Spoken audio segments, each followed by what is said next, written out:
The unique challenges of this time are affecting us at a survival level. They may be bringing up feelings we've never felt before. It can help to realize that some of their potency comes from the fact that they are landing on a very foundational piece of who we are and what it means to be alive.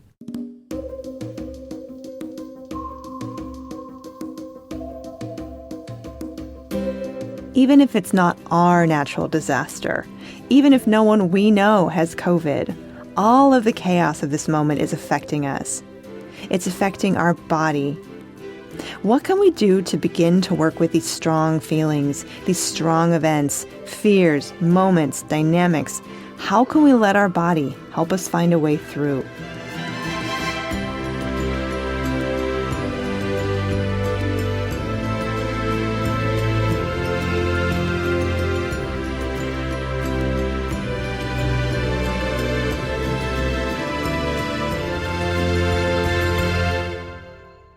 This is Shame Piñata.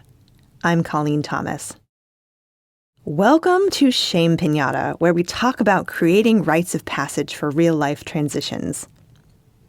With the uptick in natural disasters lately, I realized this might be a good time to talk about how very fragile being in a body can be, and how important, and how amazing. You might be one of those people who never thinks much about your body. Maybe you live in your head a lot, or you're young and carefree, or you just don't think about it. And you might have a body that talks to you loudly and in no uncertain terms, a body with which you've had to develop a relationship. Either way, your body is affected by your thoughts, your stress levels, your hormones, and also what's going on around you. The first chakra is where body meets spirit. I often find that when things are happening, the more serious things, the more base level survival type things, we can get triggered at the first chakra level. The first chakra at the base of the spine is all about being in a body. It's about food, shelter, and clothing. It's about safe passage and basic survival. It's one of the first chakras to awaken when we're born. It's all about being alive.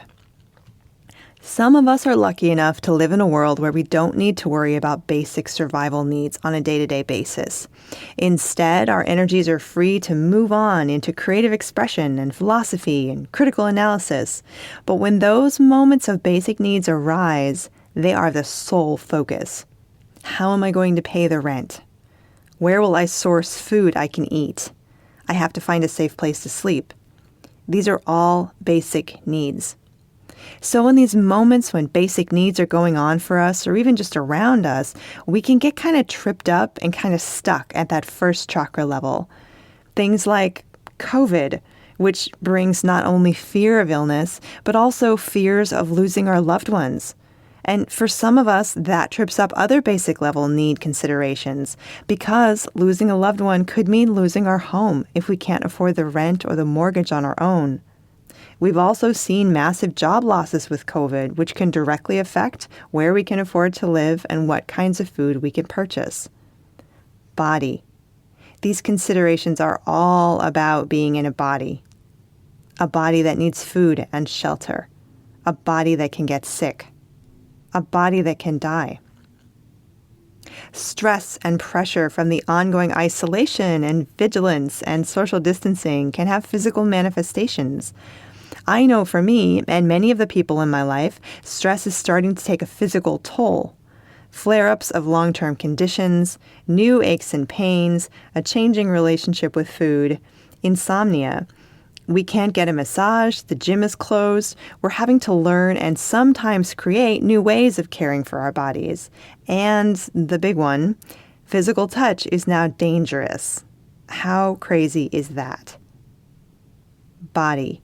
Again, these considerations are all about being in a body that needs deep breathing and calm, a body that needs touch. At the same time, we are in a moment of profound change where Black bodies and white bodies are becoming more visible. Protesters of all races are putting their bodies directly in the path of police brutality, some for the very first time. And the words of Ta-Nehisi Coates are still echoing from his 2015 book, Beyond the World and Me, a letter to his son.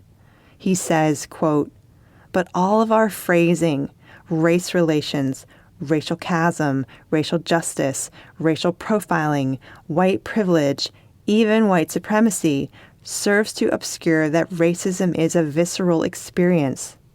You must never look away from this. You must always remember that the sociology, the history, the economics, the graphs, the charts, the regressions all land with great violence upon the body." Close quote. Body. These considerations are all about being in a body that can be subject to cruelty and fear, a body that has the right to exist free from violence and the threat of violence. And then also, the natural disasters going on this month have brought their own first chakra challenges and wake-up calls. Hurricane Laura hit the southern states as one of the most powerful storms to ever hit the U.S. A fire in a chemical plant after the storm spread toxic smoke throughout the area. 1.5 million people were told to evacuate during a pandemic. And in the West, the wildfires sent even more people away from the shelter of home, some unable to return. And thick smoke turned skies gray and the sun red for weeks. Again, body. These considerations are all about being in a body that lives on a planet going through great distress during climate change, a body that needs safety from the natural elements. And lastly, grief. I don't know about you, but I'm not always present to the grief in the world because it can be a little overwhelming.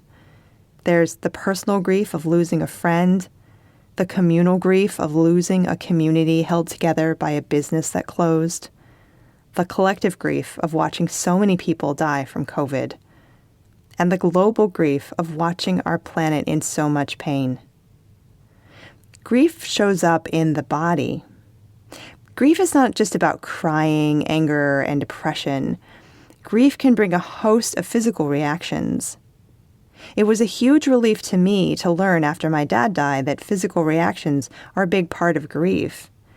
I'll include some links in the show notes about this if you want to learn more, but suffice to say, grief can cause inflammation, increased blood pressure, chest pain, nausea, confusion, headaches, and muscle weakness.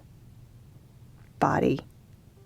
These considerations are all about being in a body that is connected to the whole, a body whose heart aches when it sees grief and loss.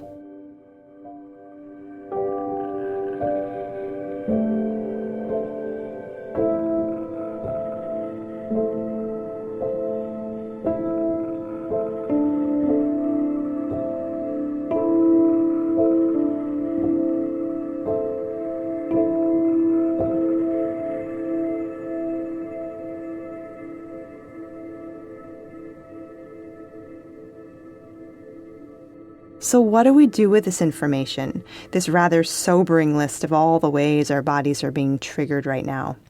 Probably one of the best things we can do is to stay connected to our bodies by bringing in a gentle awareness as we live our lives, directing a bit of our attention and compassion to our body just like we would to a friend who is hanging out with us. Just a sort of soft presence, a sense of, hey, how you doing? I'm here.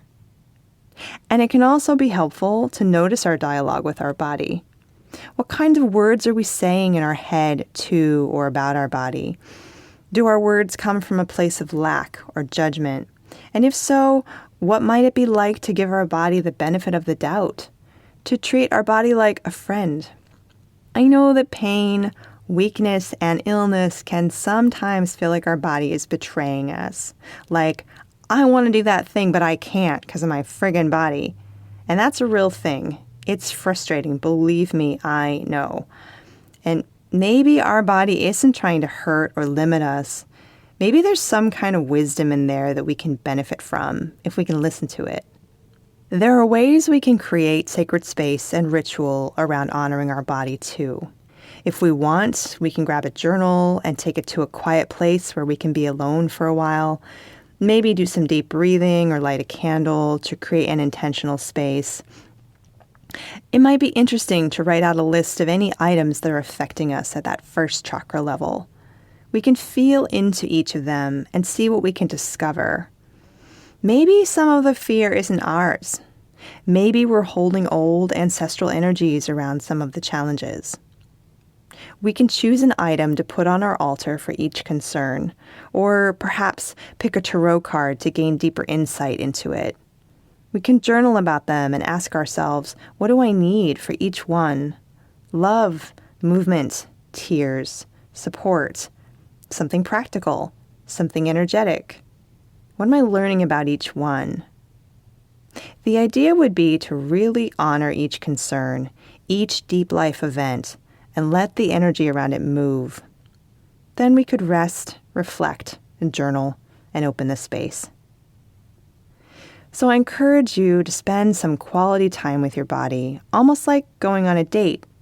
Do something your body wants to do, or don't do something your body doesn't want to do. Take a long walk in the evening when it's cool. Get takeout from your favorite restaurant. Skip the alcohol your brain is saying will make you feel better. Stretch more. Breathe way more.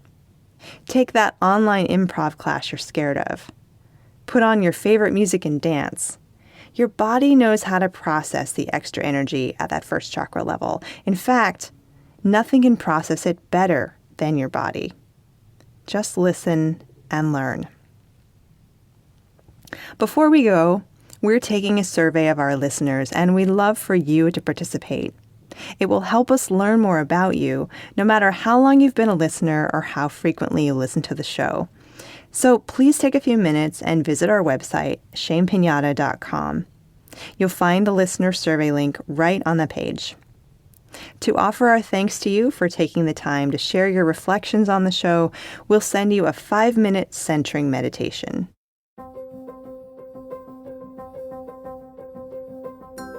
Our music is by Terry Hughes. If you like the show, please take a moment to review it on Apple Podcasts. Your review will help more people find the show. Learn more at shamepiñata.com. I'm Colleen Thomas. Thanks for listening.